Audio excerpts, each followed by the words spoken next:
राजा केवल राज्य का स्वामी नहीं होता, वह प्रजा का सेवक होता है। राजधर्म वह पवित्र दायित्व है जो राजा को धर्म, नीति और न्याय के मार्ग पर चलते हुए संपूर्ण प्रजा की रक्षा और सुख के लिए कार्य करने का आदेश देता है।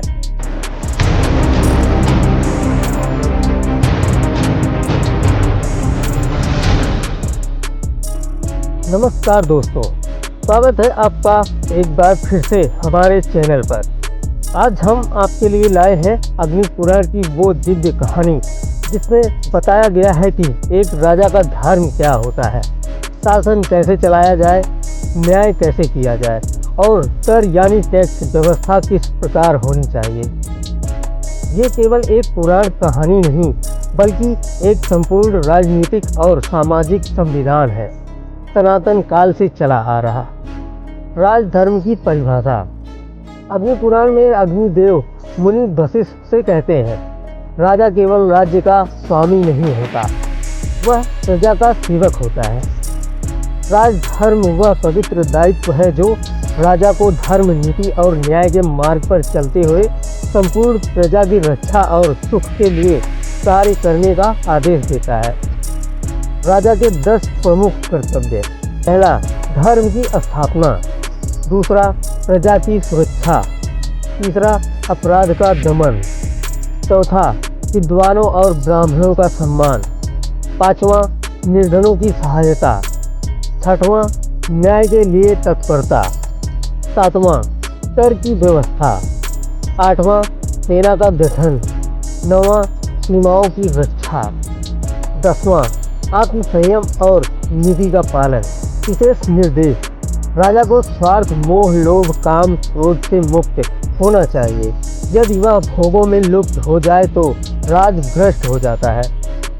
अग्नि पुराण कहता है, एक न्यायप्रिय राजा हजारों यज्ञों से भी श्रेष्ठ होता है। शासन प्रणाली की व्यवस्था। अग्नि पुराण में एक आदर्श शासन प्रणाली की रचना की गई है जो आज के लोकतंत्र और प्रशासन को भी प्रेरित कर सकती है। राज्य की 7 आवश्यक संस्थाएं। पहला, राजा नीतिपूर्ण, धर्म पालक, क्षमाशील और दृढ़ निश्चयी। दूसरा, अमात्य मंत्री, बुद्धिमान, सत्यवादी, धर्मप्रिय, राजा के परामर्शदाता। तीसरा, दूत, राजनयिक, विदेश नीति के जानकार। चौथा, कोष, राज्य की आर्थिक नींव।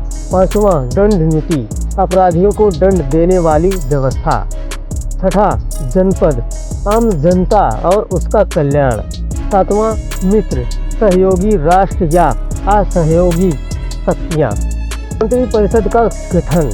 मंत्रियों का चुनाव केवल ज्ञान और अनुभव के आधार पर किया जाता है।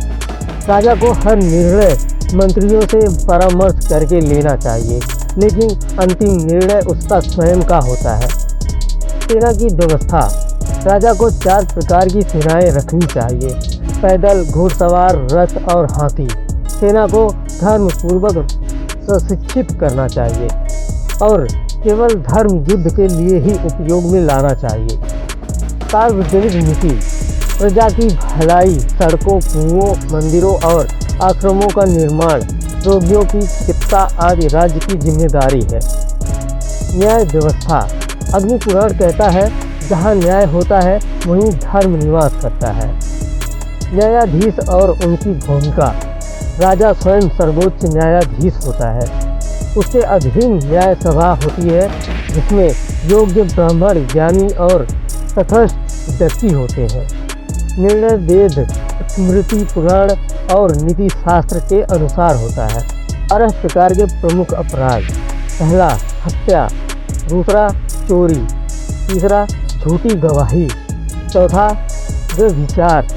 पांचवा, देशद्रोह। छठा, रिश्वत। सातवां, अन्यायपूर्ण कर। आठवां, ब्राह्मण पर अत्याचार। नौवां, मंदिरों की हानि। 10वां, स्त्री पर हिंसा। 11वां, पशु हत्या। और 12वां, भूमि हड़पना। दंड नीति। अग्नि पुराण स्पष्ट कहता है कि दंड ऐसा हो जो अपराध को रोक सके, निर्दोष को दंड ना मिले। दंड में कठोरता के साथ न्याय का भाव हो, अमीर और गरीब में भेद ना हो। न्याय का उद्देश्य बदला नहीं, सुधार है। अपराधी को भी धर्म के पथ पर लाना ही न्याय है। कर प्रणाली की व्याख्या।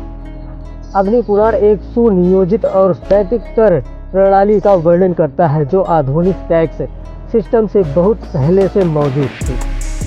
कर संग्रह के सिद्धांत। कर का निर्धारण व्यक्ति की आय और क्षमता के अनुसार। उद्देश्य राज्य के कल्याण हेतु। भ्रष्टाचार निषेध। कर अधिकारी यदि प्रजा से अधिक कर वसूले तो उसे दंड मिले। टैक्स फ्री सेवाएं। ब्राह्मण, गुरु, वैद्य, तपस्वी, मंदिरों को कर से मुक्त रखना चाहिए। प्रमुख कर प्रकार। भूमि कर, कृषि उपज पर आधारित। वाणिज्य कर, व्यापार से होने वाली आय पर। जल कर, जल स्रोतों से लाभ लेने पर। सीमा शुल्क, अन्य राज्यों से आयात निर्यात पर। सेवा कर, राजा द्वारा दी गई सेवाओं के लिए। कर में पारदर्शिता, प्रजा को बताया जाए कि उनका कर कहाँ और कैसे उपयोग किया जा रहा है। अग्निदेव कहते हैं, राजा कर को उसी प्रकार इकट्ठा करे जैसे मधुमक्खी फूल से शहद लेती है, धीरे बिना नुकसान किए। सनातन राजनीति का सार। अग्निपुराण में दी गई ये शिक्षाएं आज के युग में भी उतनी ही प्रासंगिक है।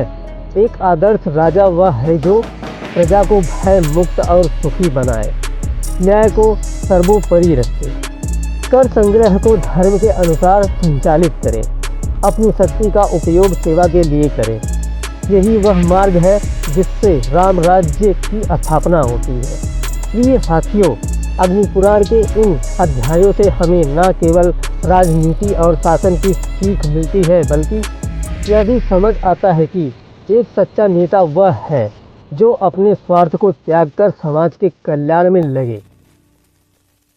Thank you.